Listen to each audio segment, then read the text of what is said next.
What do you think of when you hear the term psychedelics? Maybe it's colorful and complex geometric patterns.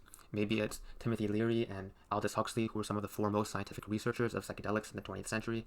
Or maybe it's crazy and whacked out hippies in the 60s and 70s singing about peace and love. But increasingly, psychedelics are redefining their controversial past and instead becoming known for their medicinal and therapeutic properties, particularly in regards to treating psychiatric disorders. Although research into these compounds was heavily limited in recent decades due to DEA oversight, as these restrictions have lessened in recent years, there's been a renewed interest in these compounds. And so recent studies have been conducted on psychedelics that suggest they are widely efficacious for a variety of mood and behavioral disorders, including depression, anxiety, addiction, and PTSD. Other applications include OCD or anorexia nervosa. The most extensively studied psychedelics thus far have been psilocybin, which is the psychoactive compound in magic mushrooms, as well as MDMA, LSD, and ketamine. There's still great uncertainty regarding the precise mechanism of how psychedelics are effective in treating psychiatric disorders, but it is generally believed thus far to work by causing an active change in the brain's thought patterns. Looking back at the psychiatric disorders listed above, they're all sort of rooted in unhealthy and repetitive thought patterns. And so the idea behind psychedelic therapies is that in sort of reorganizing the brain and its thought patterns, it will generally help the patient experience a more healthy state. One important thing to note is that the mystical experience induced by psychedelic compounds is directly tied to its therapeutic effects. In other words, the stronger a mystical effect is experienced by a patient while undergoing psychedelics, the more likely they are to have a positive therapeutic effect from using said psychedelic. I'll focus on psilocybin in particular for now because it's the most extensively studied out of all these compounds. Psilocybin, in regards to depression in particular, has been found to be highly effective across a variety of measures and tests. Although one dose may only last 4 to 6 hours, the positive effects are long-lasting, sometimes up to 2 years in some individuals. There's still uncertainty in regards to how exactly it lasts this long, but needless to say, if you contrast this to your typical antidepressant, which requires a few weeks to kick in and requires a maintenance dose every day, to have a therapeutic that only takes one single high dose is incredibly promising. Now, when evaluating the efficacy of a compound, it's important to not only look at it in isolation, but also it in regards to other potential therapeutic options. In other words, how effective is psilocybin compared to the average antidepressant you might find getting prescribed in a doctor's office?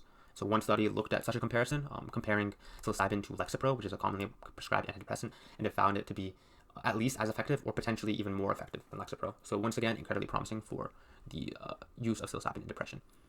One study I want to point out in particular was one conducted by Dr. Ronald Griffith of Johns Hopkins University, where he administered psilocybin to patients with terminal cancer and also diagnosed mood or anxiety disorder.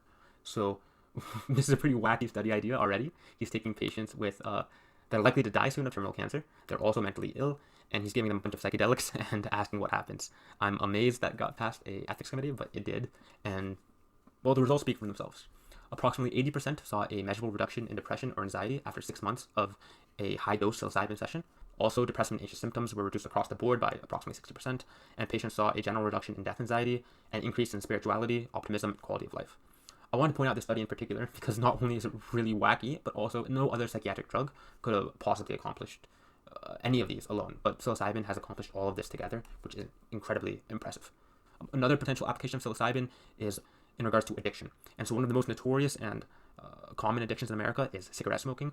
So in one small trial, cigarette smokers took 2 to 3 medium doses of psilocybin as a part of a smoking cessation program. And after 12 months, approximately 67% of the trial participants had stopped smoking, which is absolutely amazing. When you compare this to the common treatment options, such as nicotine gum, which is only about 10% effective, psilocybin seems like a miracle drug here. One thing I should point out is that in all of these trials, in all these events, they're all paired with psychiatric help and mental health professionals and so forth. So I guess as a warning, don't just go and take a fistful of shrooms in the desert. It involves like proper treatment and a therapy regime and so forth.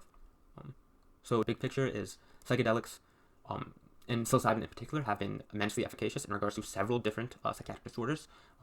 There's still great uncertainty in regards to how exactly they work because of so much restrictions over the past few decades, but preliminary results are really promising, and more studies are being conducted all the time in order to sort of fill in the gaps of our understanding. What else? Oh yeah, citations. Those are in the description if you want them, I guess.